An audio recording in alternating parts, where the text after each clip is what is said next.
Good afternoon, everyone. I am back again 2 weeks in a row. Figured I was here last Tuesday. I'll come back to you again this Tuesday.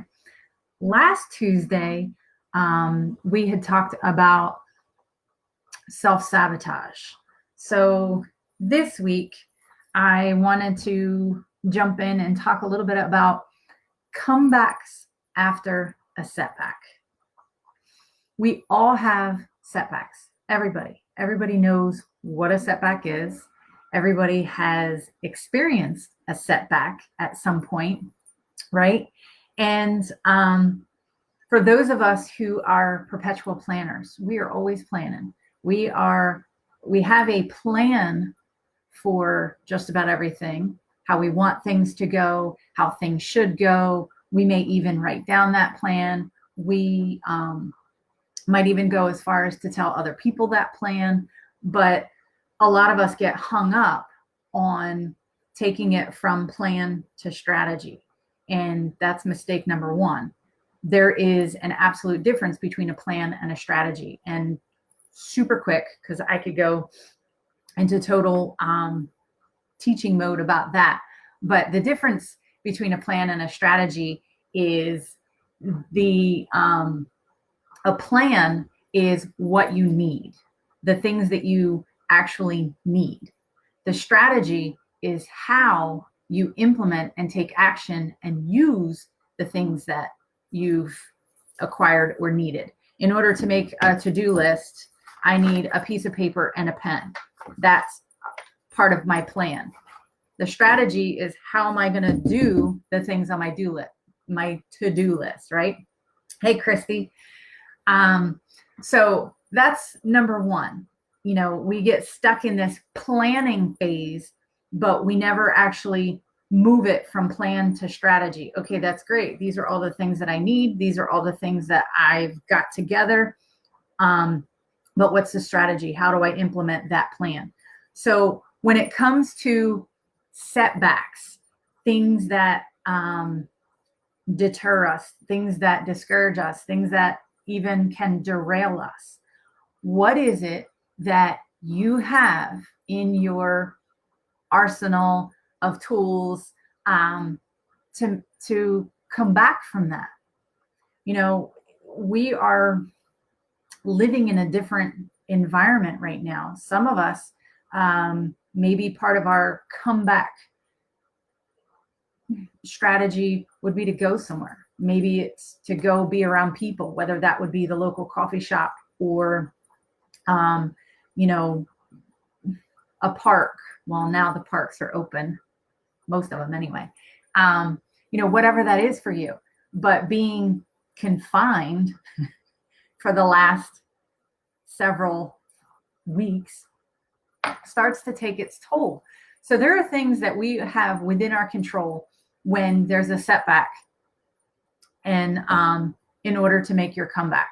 So that's kind of what I wanted to jump in and get you to think about today, is to move from first, what would your comeback plan be?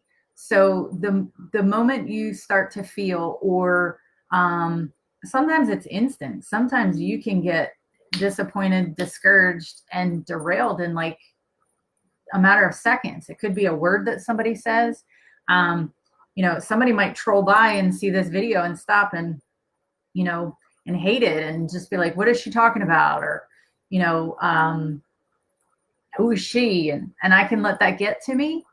Or because of my comeback plan and strategy that I have, it's not going to bother me. So what am I talking about? Your comeback plan should include 3 things: something visual, something I like to say like verbal, like words, and those could be written words that you can see. Those could be memorized words that you draw on, and even like a song. So what do I mean by that? So maybe I'm starting to feel, that setback setting in.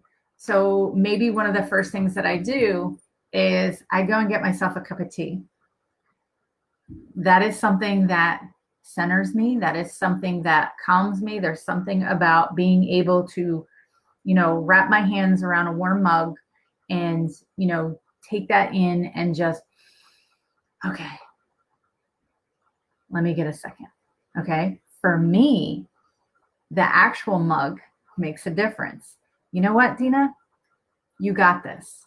You have what it takes. You have what it takes. So for me, it's visuals are Wonder Woman for me. And even a step further is that the brand of tea that I use.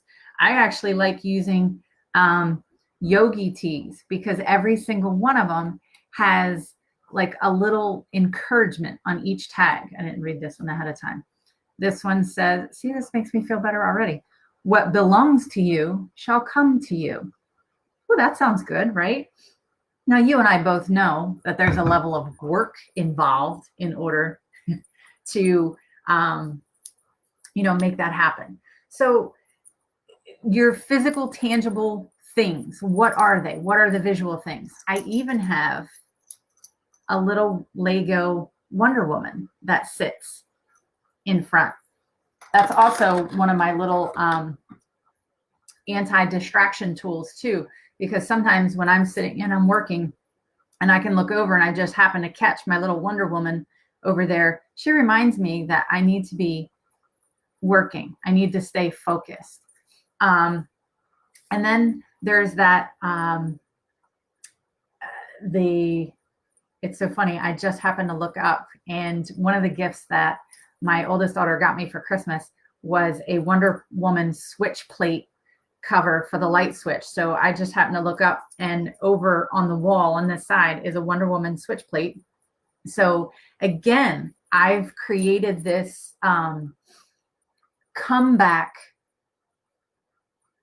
trigger for myself. When I see Wonder Woman, that means it's time for me to take action. It's time for me to recenter, focus. What is it that I'm supposed to do? What is it that is trying to discourage me, derail me, or distract me, right? So Wonder Woman, for me, brings that back to center. Another thing that I have is there are affirmations, different words and things around my room and my desk, which is over on this side behind me. And also even some of the things that I choose to wear, even my t-shirt today says judgment is so Old Testament. This is something that I can do to remind me that it doesn't matter what people say about you. You do you, right? And sometimes that's hard. That's why a comeback plan is so important. So visual, the things that, you actually see that is going to trigger that in your brain to recenter you. Physical, what can you pick up and touch and hold? Not only just see, but actually, grab hold of in, things like that. But also songs. Music is very powerful. So think about different types of music and the different moods that it invokes in you. And depending on your type of setback, what is your go-to worship song? What is your go-to, maybe it's a workout song. Maybe you don't feel like working out, but the moment you start playing your workout playlist, you're good, you're motivated, and you're ready to get moving again. Maybe it's, maybe you have a song that sparks and inspires your creativity. These are the things that step one is the plan, and then is the strategy how to implement it. I hope this all makes sense because I'm not scripting these things. If you watched my live last week, I told you about how I have this ridiculous mental block. I'm not even going to call it a fear anymore because I'm not even afraid of it anymore. I am just making it more the norm and getting in the habit of being comfortable doing Facebook Lives. So I didn't really come into this, scripted, and trying to make it all polished and pretty. I am working through just showing up, because I know by showing up, I'm going to get better. I know that by showing up, it's going to get easier. And I know that by showing up, it's going to encourage somebody else to do their thing, whatever that may be. So that's my quick 10-minute, well, a little over 10-minute tip for you this Tuesday is take some time to plan out and focus on what's your comeback after a setback. Thanks for watching, and I hope to see you over at dinafarrell.com. If you like this, go ahead and post a comment or encouraging thumbs up, things like that. And thanks for watching.